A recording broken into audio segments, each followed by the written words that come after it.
ঘন কুয়াশা আর হিমেল হাওয়ায় রাজধানী সহ সারা দেশে বেড়েছে শীতের দাপট। সকালে দেশের সর্বনিম্ন তাপমাত্রা রেকর্ড করা হয়েছে কিশোরগঞ্জে 9.8 ডিগ্রি সেলসিয়াস। প্রতিনিধিদের পাঠানো রিপোর্ট জানাচ্ছেন ফারিয়া হাফিজ নিঝুম। রোববার দেশের সর্বনিম্ন তাপমাত্রা রেকর্ড করা হয়েছে কিশোরগঞ্জে। জেলায় তাপমাত্রা নেমেছে 9.8 ডিগ্রি সেলসিয়াসে। খড়কুটো জ্বালিয়ে কোনো রকমে শীত নিবারণের চেষ্টা করছেন হতদরিদ্ররা।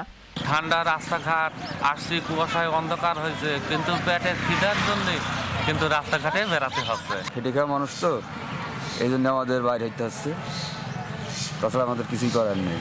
হিমেল হাওয়া আর ঘন কুয়াশায় ঢাকা পড়েছে দেশের উত্তরের জেলা কুড়িগ্রামও। দিনের আলোতেও হেডলাইট জ্বালিয়ে চলছে দূরপাল্লার যানবাহন।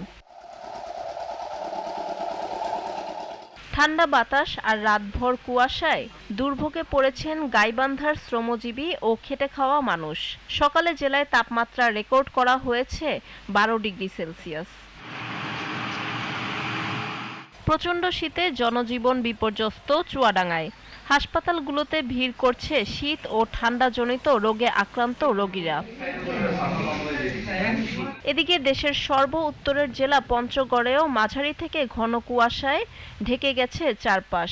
সকালে জেলায় সর্বনিম্ন তাপমাত্রা রেকর্ড করা হয়েছে 13.3 ডিগ্রি সেলসিয়াস। তীব্র শীতের পাশাপাশি ঘন কুয়াশার চাদরে মোড়ানো পটুয়াখালীর কলাপাড়ার উপকূলীয় জনপদ। সকালে 11.8 ডিগ্রি তাপমাত্রা রেকর্ড করেছে খেপুপাড়া আবহাওয়া অফিস।